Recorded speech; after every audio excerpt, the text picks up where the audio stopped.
Que tal, como están? Benvidos a un novo Preguntoiro, unha entrevista na que hoxe imos botar a vista atrás sobre a nosa cidade, sobre Santiago. Imos falar co arquitecto compostelán Pablo Costa sobre a súa última publicación, o libro Periferias e Desbordes, no que precisamente nos conta un pouco cal foi a expansión urbana desta cidade. Acompáñanos, como digo, Pablo Costa. Pablo, benvido, moi boas. Hola, que tal? Boas.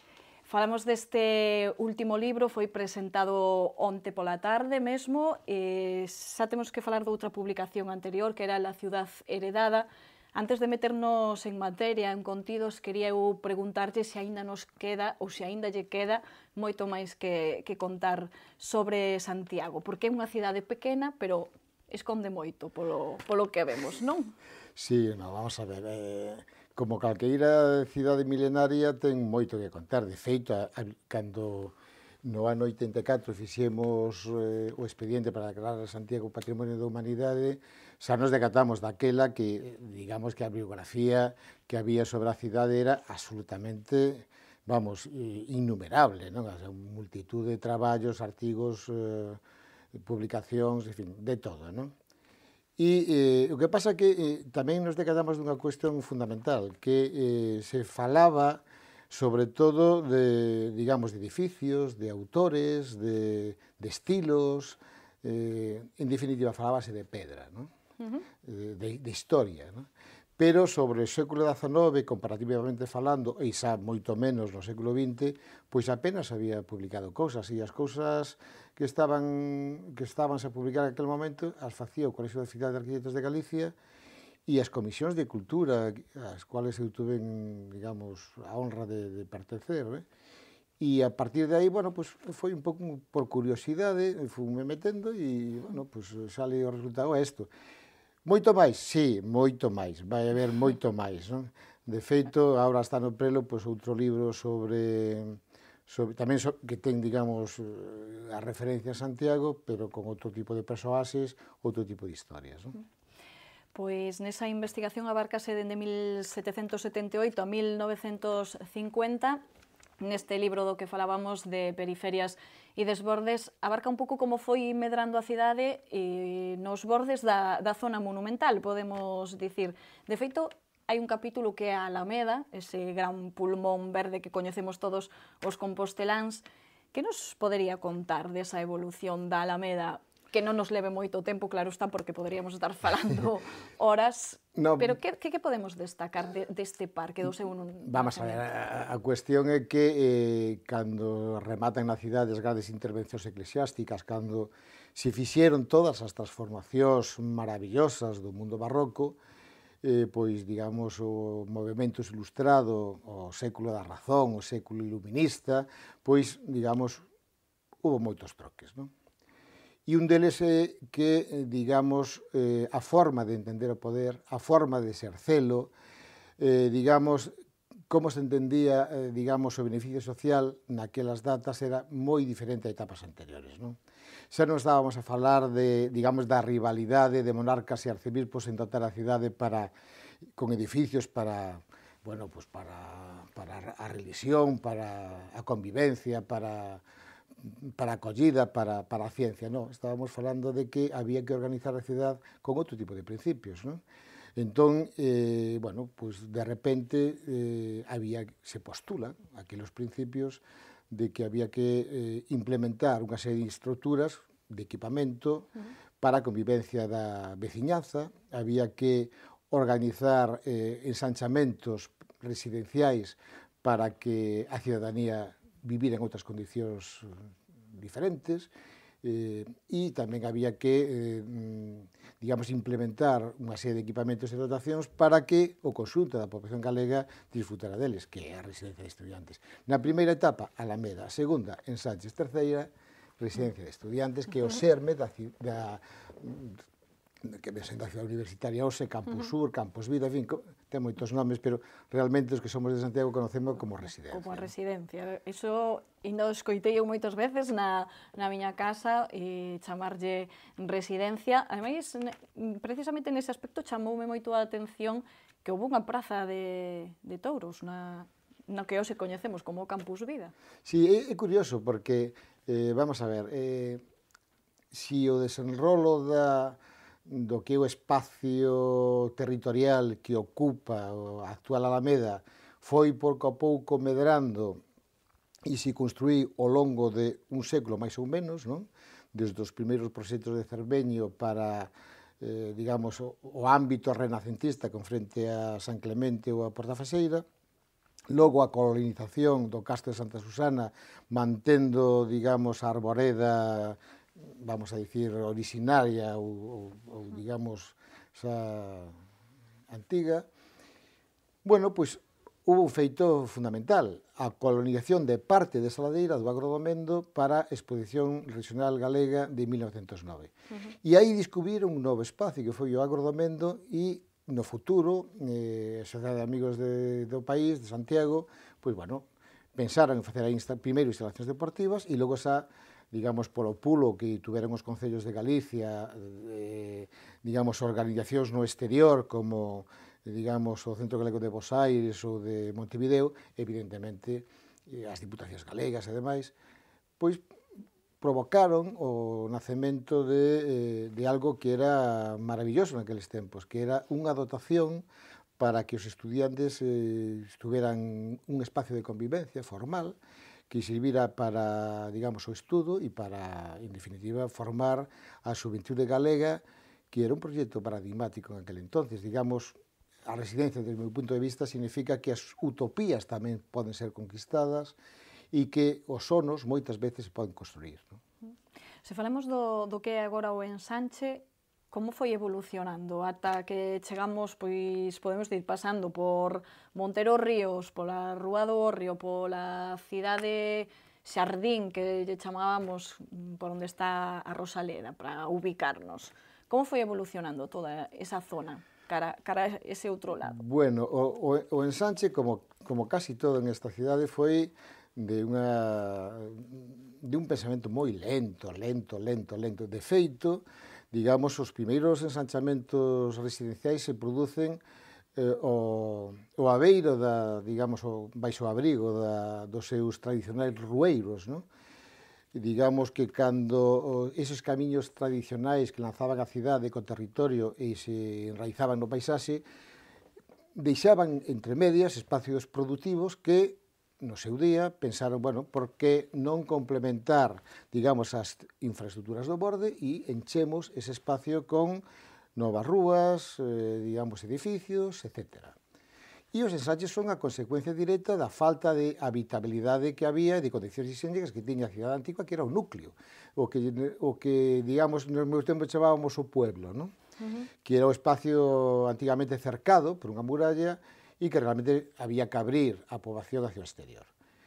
A colonización se produzo en esas condicións moi lentas, desde finais do século XIX, pois a etapa monterista, o que se dou chamar urbanismo clientelar, pois tomou cartas no asunto e pouco a pouco, en función da normativa daquele momento, foron ocupando esos espacios e, digamos, implementando un montón de servicios que a cidade antigua non tiña, a cidade herdada, non? Primeiro con garaxes para carruaxes, segundo, pois con pensións e digamos, elementos vinculados á restauración, para a hostelería, a industria hotelera, etc., ou incluso o transporte, que era, digamos, o Castromil, toda o entorno, digamos, de Hórreo, Senra, entre carreteras, etc. O que a cabeza de Dr. Teixeiro, hoxe, non?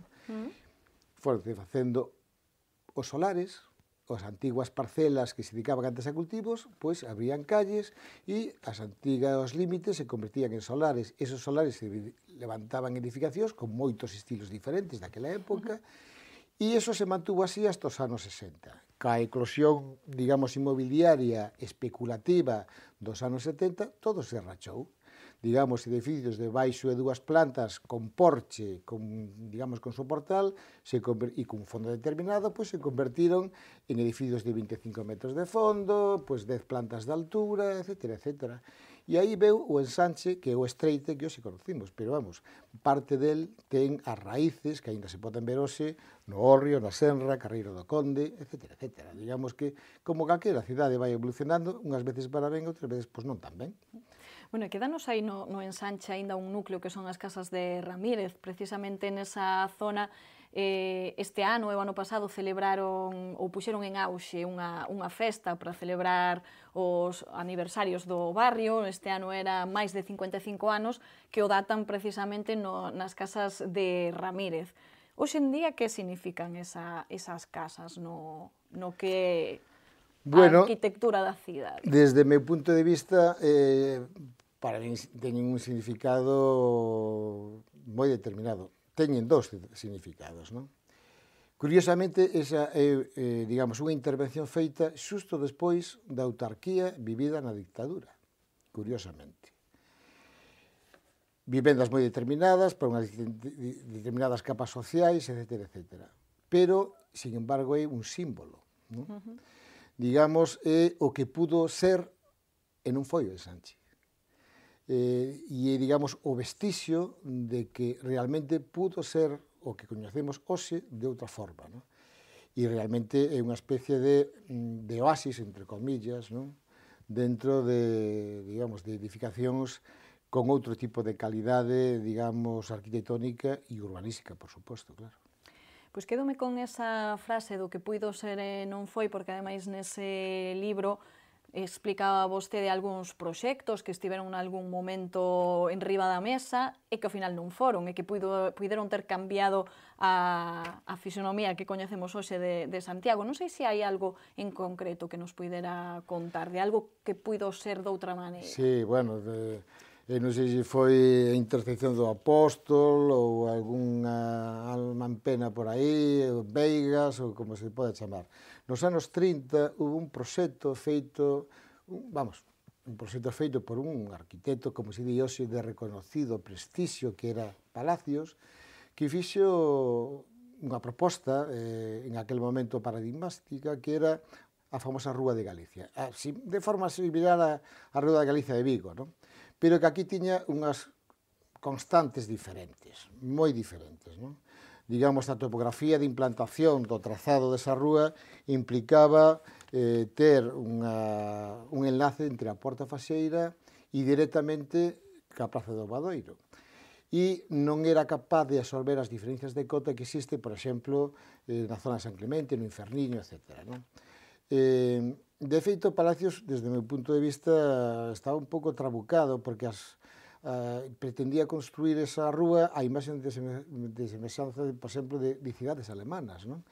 E, digamos, que os seus trazados, as infraestructuras que diseñaba, etcétera, etcétera, prácticamente eliminaban a Rúa do Franco, significaba unha intervención bastante potente na Rúa do Vilar, etcétera, etcétera. É dicir,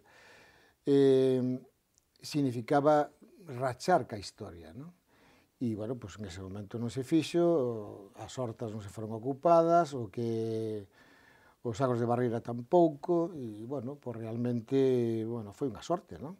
Pudo manter esa especie de fotografía pola cual Santiago é conocida no mundo, que é a vista desde a Ferradura, non? Si Palacios fixera a súa intervención, estou absolutamente convencido que todo o borde oeste da cidade se vería prácticamente afectado, porque se pretendía que, sin baixar do autobús, abrazar ao santo, e iso non pode ser, non? Hai que sudalo un pouco, non? Mencionaba antes noutra resposta a outra cuestión que tamén lle quería preguntar, que era ese famoso edificio Castromil, do que tanto se ten falado, incluso os que non o coñecemos, pois sabemos esa historia, esa polémica de por que se derrubou ese edificio. Non sei se vostede dos que habería que conservalo ou dos que non pasa nada. Que pasou aí nese momento? Bueno, eu vivín, digamos, a derruba dese edificio cando estaba estudiando arquitectura, non? E o vin, además, moi de perto porque naquelas datas eu colaboraba, tive a sorte de colaborar con arquitectos, pois eso, como Rafael Baltar, Xardo Estévez, Pedro de Llano, que fixeron, digamos, unha loa defensa dese edificio. E realmente, antes, durante e agora, sigo pensando exactamente o mesmo. A derruba dese edificio creou un baleiro que separa totalmente a cidade histórica, digamos, o que é o núcleo ancestral, o que era a cidade herdada, co desenrolo dun novo ensanche, non? E ese edificio era un nexo, digamos, era a conexión que modulaba a presencia dunha parte e de outra. Digamos que enlazaba perfectamente e perdeuse, entendo eu, pero bueno, igual que se perdeu co edificio da Inquisición, dous magníficos edificios que podrían ser hoxe dous equipamentos culturais, sociais, etc., moi importantes da cidade, non? Pois agora sí que para rematar, falaba antes dese proxecto que non foi adiante finalmente, que cambiaría esa perspectiva da cidade por unha parte, quería eu preguntarlle se aínda fai falta hoxe en día seguir conservando, ter plans moi específicos para conservar o que é a zona monumental. Bueno, é que non sei se hai suficiente conciencia. Sí, vamos a ver, eu sempre o digo mesmo, non? É dicir, se hai unhas condicións esenciais que ten esta cidade e que a distinguen das demais, son basicamente tres condicións determinantes, non? Unha é a permanencia, outra é a presencia e outra é a armonía que teñen as cousas, non? E digo permanencia e presencia porque o seguimento da historia vese en esta cidade, digamos, simplemente se se alexa un pouco, facendo un paseo polas rúas, se decata perfectamente dos diferentes estilos que hai, que se identifica con un período determinado da historia. Digamos que un é capaz de ir descubrindo as pegadas da historia no sedimento, en esa especie de palimpsesto urbano que ten esta cidade que é moi característica. A seguinte é que esa é unha presencia que se mantén en todo o tempo, a pesar de que esta cidade é unha cidade que foi capaz de compaxinar distintas cousas, por exemplo, tradición e modernidade, conservación con innovación, etcétera, etcétera. Digamos que restauración con implementar accións absolutamente novedosas. Hai que darse conta, por exemplo, acaso non está o Museo de Arte Contemporáneo, o Centro de Arte Contemporáneo, un edificio absolutamente moderno, distinta, perfectamente integrado na trama urbana da cidade? Sí, por que non? E podemos falar de outros edificios. Xunto un edificio histórico, o edificio de Perea, digamos, en San Francisco, etcétera, etcétera. Pero, bueno, acaso a catedral non é un elemento que aglutina, un contenedor magnífico que aglutina todos os estilos arquitectónicos dun montón de séculos? Empecemos desde o románico, o gótico, o barroco, o neoclásico, está todo metido aí. E non pasa nada. Digamos, é o que lle chamo eu a armonía. Esa especie de mezcla de grandes volúmenes arquitectónicos con edificios domésticos moi pequenos, con un texido moi amplio de ocupación. Imaginemos, por exemplo, San Martín Pinario, que é unha manzana inteira, cantas casas residenciais pequenas que haberían en esa manzana? Centos, non? Ou, por lo menos, moitas, dozucias delas, non? E se compaxinan materiais antigos con materiais modernos. A textura da pedra non é igual en unha época que en outra. O grao da pedra, o color, é que o color é diferente, non? Digamos que incluso implementar o que é a zona urbana que se contrapón ca zona rural, pero, sin embargo, se entremezclan, porque as hortas chegan hasta o mesmo pé da catedral. É dicir, esta é unha cidade maravillosa, digo e repito, presencia, permanencia e armonía. Se nós non conocemos o pasado, se non o respetamos, dificilmente vamos a conquistar un futuro, non? Pois con esa idea nos quedamos e seguiremos afundando máis xa lendo ese libro de Periferias e Desbordes. Pablo, moitísimas grazas por estar con nos aquí no Preguntoiro. Foi un placer, moitas grazas. E nos volveremos na semana que ven con máis entrevistas. Graciñas por acompañarnos.